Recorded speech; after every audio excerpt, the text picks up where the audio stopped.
يا نفس إن لم تظفري لا تنزعي.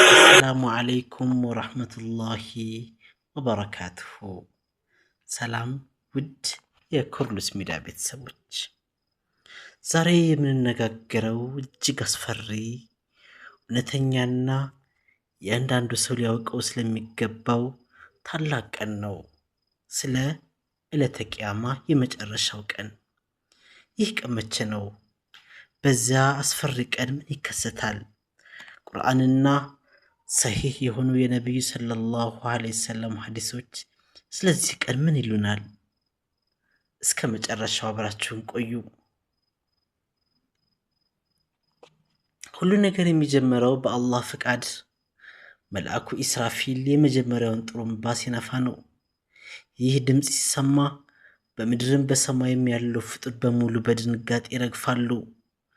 አላህ በቁርአኑ በሱረቱ ዙመር እንዲህ ይላል፣ በጥሩምባው ውስጥም ይነፋል፣ በአላህም እሽታ ካልሆነ በቀር በሰማያት ያለውና በምድር ያለው ሁሉ ይሞታል። በዚህ ሰዓት ፀሐይ ትጠቀለላለች፣ ከዋክብት ይረግፋሉ፣ ተራራዎች ተነቅለው እንደ ጥጥ ይበተናሉ። ምድርም አሁን የምናውቃት ምድር መሆኑ ያበቃል።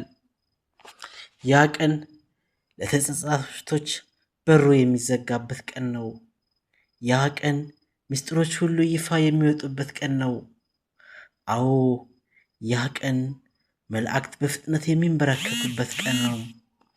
ያ ቀን የቂያማ ቀን ነው። ፍጥረት ዓለሙ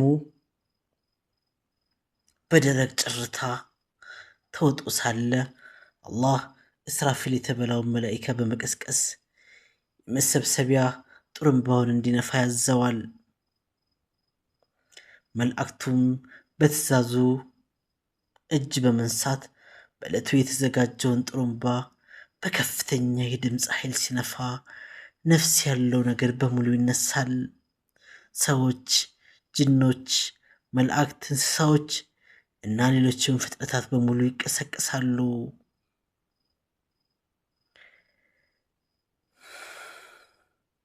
ከአደም ጀምሮ እስከ መጨረሻው ሰው ድረስ ከነበሩበት የሞት ዓለም ይቀሰቀሳሉ። ነቢዩ ሰለላሁ ዐለይሂ ወሰለም በቡኻሪና ሙስሊም በተዘገበው ሐዲስ እንደነገሩን በዚያ ቀን የሚቀሰቀሱት ዑራተን ራቁታቸውን፣ ሑፋተን ባዶ እግራቸውን፣ ቦሕመን ምንም ነገር ሳይዙ ነው። እናታችን አኢሻ ረዲየላሁ ዐንሃ ይህንን ስትሰማ የአላህ መልእክተኛ ሆይ ወንዶችና ሴቶች በአንድ ላይ ሆነው እርስ በርሳቸው አይተያዩምን? ብላ ጠየቀች። ነቢዩ ሰለላሁ ዐለይሂ ወሰለም አኢሻ ሆይ የዚያ ቀን ሁኔታ እርስ በርሳቸው ከመተያየት በላይ እጅግ አስፈሪ ነው አሏት። የመሰብሰቢያው ሜዳ አልማሕሸር እና መቆም። ሰዎች ሁሉም ማሕሸር ወደሚባለው ሰፊና ጠፍጣፋ ሜዳ ይሰበሰባሉ። እዚያ ሜዳ ላይ ፀሐይ ወደ ፍጥረታት በጣም ትቀርባለች። ሰዎች እንደየስራቸው በላባቸው ውስጥ ይዘፈቃሉ።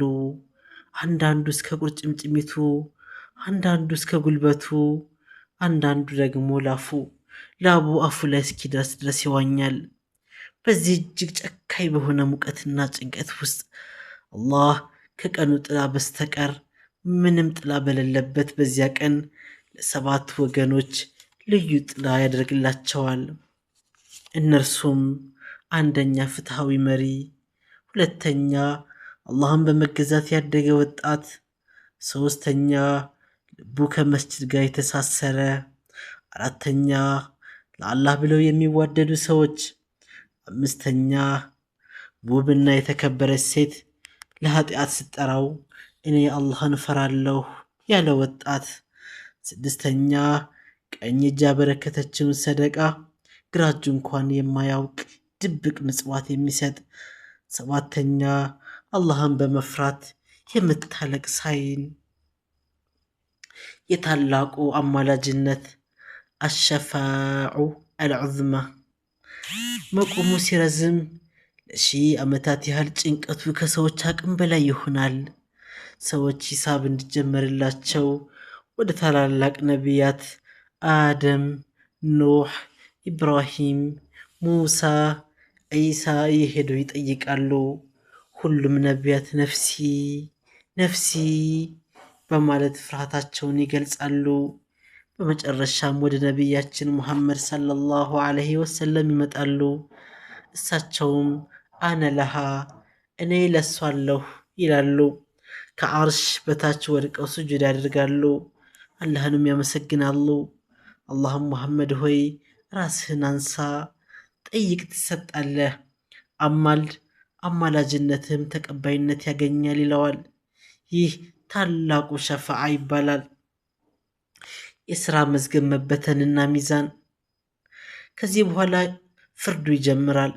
የሰዎች የሥራ መዝገብ ይበተናል። አማኝና ደግ የነበረው መጽሐፉን በቀኝ እጁ ይቀበላል። ከሃዲና ወንጀለኛው ግን መጽሐፉን በግራው ወይም ከጀርባ በኩል ይቀበላል። በመቀጠል ሚዛን ይዘረጋል። የሰው ልጅ መልካምና መጥፎ ሥራዎች ይመዘናሉ። አላህ በቁርአን ላይ እንዲህ ይላል፣ ለትንሣኤም ቀን ትክክለኛዎች ሚዛኖች እንዘረጋለን፣ ማንኛይቱም ነፍስ ምንም አትበደልም። የመልካም ሥራው ሚዛን የከበደለት ሰው የዘላለም ደስታን ያገኛል።